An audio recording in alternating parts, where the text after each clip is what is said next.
Rasa bosan, rasa putus asa terhadap sebuah kegiatan. Kemarin buka warung kopi, nggak laku, seminggu nggak laku, 2 minggu nggak laku, udah itu kemudian warung kopinya ditutup. Tidak pernah menemukan kebijaksanaan lah seseorang, khususnya kreator, ketika bertemu dengan kondisi-kondisi seperti itu.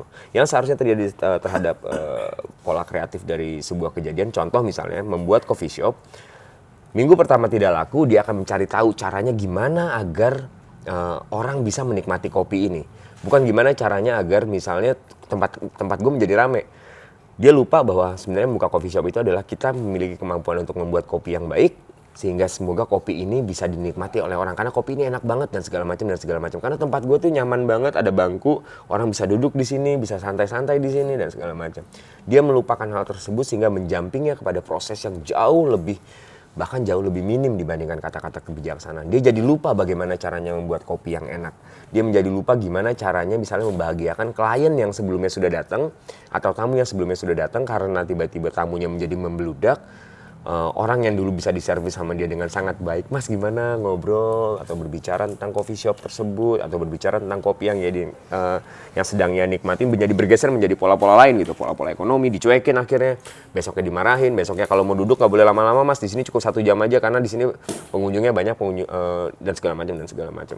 Hal-hal ini yang kadang-kadang sering dilupakan dan sering menjadi sebuah pemicu utama konflik dalam sebuah pola kreatif, di mana ketika tadinya berangkat dengan sebuah pola kreatif, bergeserlah menjadi pola ekonomi, bergeserlah menjadi pola popularitas, bergeserlah menjadi pola misalnya untuk menggait pacar, menggait orang yang ia sukai dan segala macam. Sehingga instingtual ketika dia mencipta karya tersebut rusak, hancur, berantakan oleh sebuah kondisi lain yang sama sekali tidak bijaksana. Perkiraan dasarnya sebuah kata bernama bijaksana adalah demikian adanya gitu. Ketika kita nggak bisa melihat kejadian tertinggi dari sebuah situasi mendapatkan level tertinggi dari sebuah kejadian, bersiap-siaplah bahwa kita nggak akan pernah mendapatkan kebijaksanaan apapun dari apa yang kita lakukan. Menggambar niatannya supaya karyanya laku, mencipta musik niatannya supaya dia menjadi populer, menjadi terkenal dan segala macam.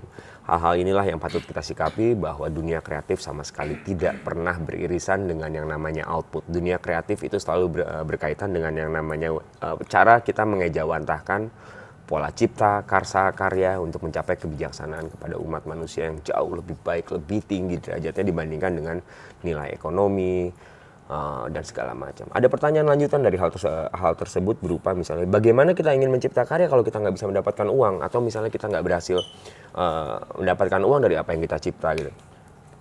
Pertanyaan yang sering banget diungkapkan dengan kesalahan metode bertanya. Padahal yang harusnya dilakukan adalah bukan karya untuk uang, tapi bagaimana kita agar tetap memiliki uang agar bisa terus berkarya. Dalam artian ketika dibalik berubahlah esensi tersebut. Makan untuk bekerja atau bekerja untuk makan ya. Ketika kita bekerja untuk makan, berarti adalah makan atau gongnya berupa makan yang menjadi lebih sangat bijaksana dibandingkan dengan apa yang akan kita cipta. Bagaimana mungkin bekerja bisa menghasilkan sesuatu yang baik kalau kita tidak tahu mana yang baik dan mana yang benar di pola makan atau kerja, atau misalnya uang atau karya gitu misalnya, dan segala macam. Ketika dibalik berubahlah fungsi bijaksana dari yang tadinya bekerja, berbuat kebaikan, mencipta karya yang baik, atau mencipta sesuatu yang indah dan segala macam, menjadi bagaimana caranya untuk menjadi kaya raya.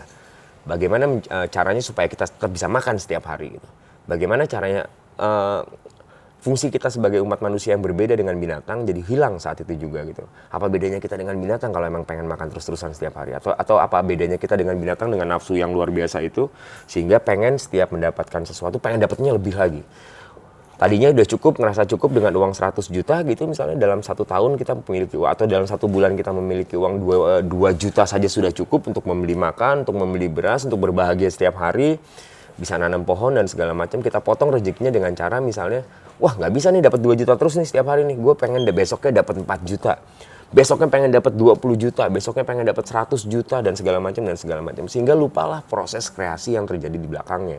Dalam artian jangan-jangan selama ini kita melakukan segala macam kegiatan tersebut semata-mata buat uang, dan uang. Inilah yang kadang-kadang sering meleset polanya gitu di ranah kreatif. Tanpa harus menghakimi, namun nampaknya penyebab paling fatal dari sebuah kegiatan kreatif ketika diatasnamakan dengan output yang berbeda dengan dunia kreatif itu sendiri, bersiap-siaplah bahwa ketika kita sampai ke titik tujuan, kita sudah tidak memiliki kebijaksanaan lain selain berkonflik. Contoh, ngeband supaya pengen punya pacar kece. Nanti ketika sudah dapat pacar tersebut, pasti kita akan geser ranahnya menjadi gimana caranya untuk mendapatkan pacar yang lebih kece daripada pacar yang ini gitu. Dan seterusnya dan tanpa ada ending itu misalnya.